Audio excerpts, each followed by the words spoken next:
Olá pessoal, professor Dias para mais uma aula de física, sejam bem-vindos e hoje o assunto será movimento uniforme, mais conhecido como U, exatamente. Pessoal, vamos lá. Primeiramente, a palavra movimento significa velocidade e uniforme, constante, igual. Vamos ver então qual é a característica do movimento uniforme. Primeiramente, você sabe que velocidade é uma grandeza vetorial. Então, tem módulo, ou seja, número, direção e sentido. Mas o que tem apenas de constante da velocidade? Pessoal, apenas o módulo da velocidade. Apenas o módulo.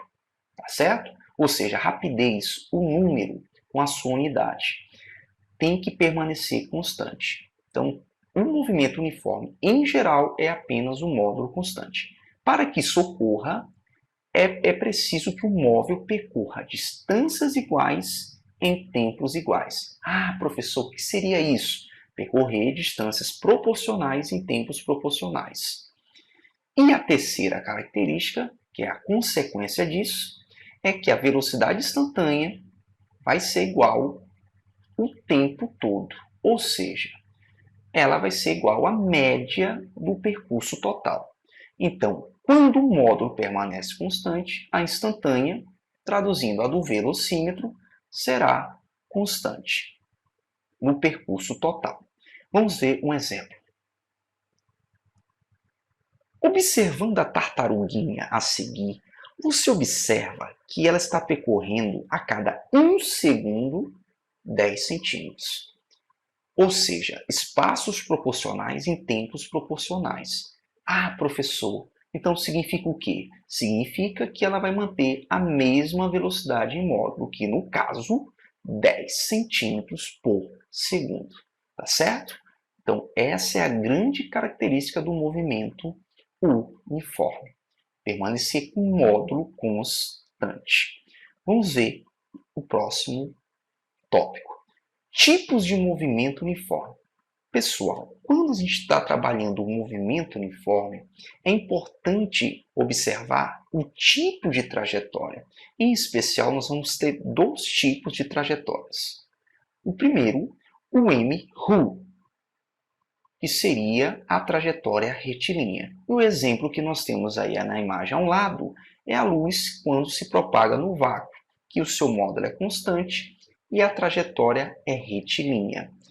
Professor, qual a velocidade em módulo da luz no vácuo? Cerca de 300 milhões de metros por segundo. Vamos ver o segundo tipo de trajetória. O segundo tipo de trajetória é o M-RU, que traduz um movimento circular, trajetória circular. E o exemplo ao lado está a trajetória da Lua em torno da Terra. Professor, qual é a velocidade da Lua em torno da Terra na sua translação? É em torno de 1 km por segundo, tá bom? Aproximadamente. Então, nós temos dois tipos de trajetória. Dias, qual nós vamos trabalhar primeiramente? A primeira trajetória será o M-RU. Então, o M-RU é aquele que apresenta trajetória retilínea, exatamente. Não esquecendo que o módulo é constante. Mas é bom observar que com a trajetória retilínea, a sua direção também permanecerá constante. Tá certo?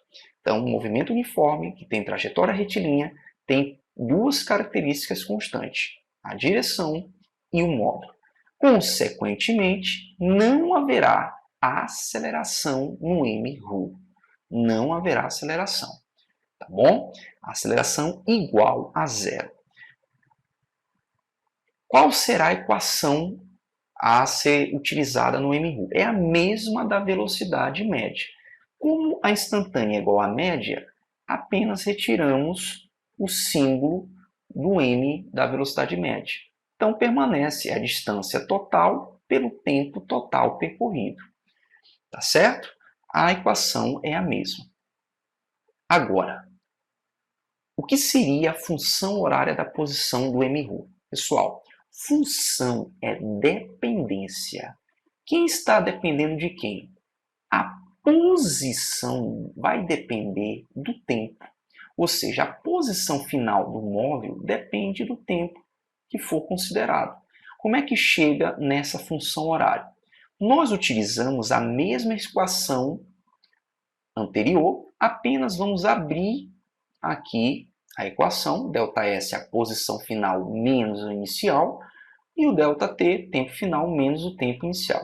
Porém, nós vamos considerar que o tempo inicial é zero. Na hora que marcamos a trajetória do movimento, nós consideramos o cronômetro zero. Por isso, não vai aparecer na expressão o tempo inicial. Daí vamos chegar na expressão posição final igual a posição inicial mais a velocidade vezes o tempo. A famosa fórmula que nós chamamos popularmente de sorvete, exatamente aí a frase, a mnemônica, para memorizarmos a fórmula que veio dessa equação aqui. Apenas passamos o t para cá e isolamos a posição final, tá certo? Então vamos seguir. Exemplos de funções horárias da posição. Aqui, ó. É importante observar que em algumas situações a velocidade é positiva e a velocidade é negativa. Qual a diferença, professor? A diferença está que quando a velocidade for positiva, está no sentido da trajetória, e quando a velocidade está negativa, está no sentido contrário da trajetória. Ah, professor, então aqui é movimento progressivo e aqui seria movimento retrógrado. Só essa diferença, tá, pessoal? Olha só, esse primeiro exemplo, posição inicial 10 metros, que o móvel está saindo, e a velocidade dele constante, 5 metros por segundo. Positivo porque está a favor do crescimento da trajetória. Agora, o exemplo 3 está saindo da posição 60 e a cada 1 segundo está diminuindo a sua posição 8 metros. Está indo contra a trajetória. E também é importante observar esses dois últimos exemplos que não tem a posição inicial, tá bom? Olha só, não tem a posição inicial. Ou seja, ele está saindo da origem da trajetória, da posição zero, tá certo? Então, é importante observar essas anotações. Encontro e ultrapassagem de móveis. Quando é que consideramos encontro e ultrapassagem de móveis? Quando a posição final vai ser igual, tá? Então, para fazermos a questões de encontro, nós temos que igualar a posição final dos dois através das funções horárias. Vamos ver um exemplo? O exemplo número 1 está aí, ó, posição do A final, a equação dele, e a posição do B final, a equação horária. E aí vamos igualar a posição final para quê? Para descobrirmos o tempo de encontro dos móveis. Fazendo aí a substituição, isolando as letras, vamos chegar no tempo de encontro 42 segundos.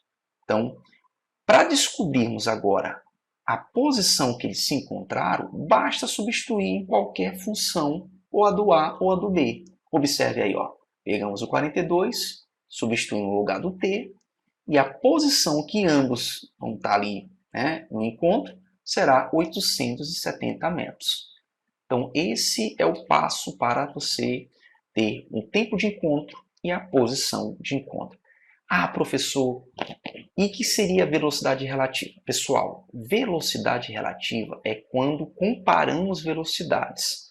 Você sabe que a velocidade depende de um referencial.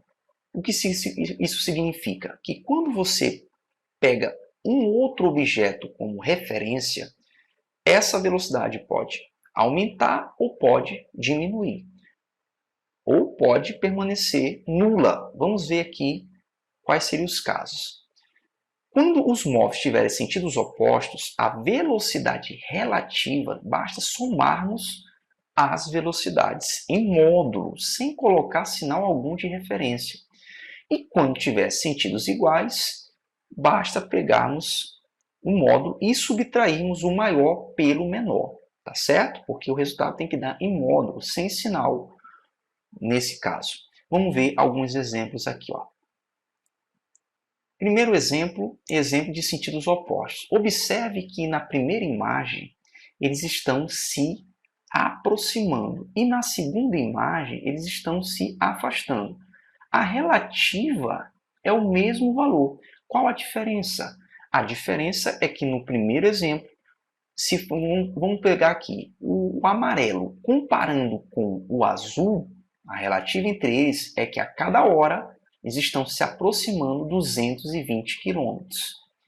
E no segundo exemplo, se pegarmos o azul comparado com o amarelo, a cada hora estão se afastando 220 km. Por isso, essa relativa entre eles. Tá certo?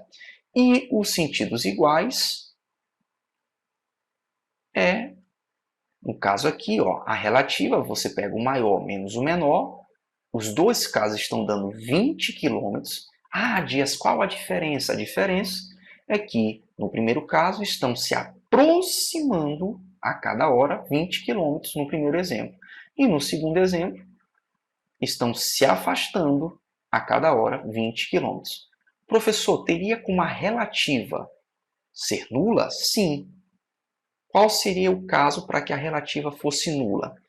Que eles estivessem no mesmo sentido e com o mesmo módulo. Então, a subtração daria zero. Ou seja, não estariam nem se aproximando e nem se afastando a cada hora, ou a cada segundo, ou a cada minuto. Tá certo? Pessoal,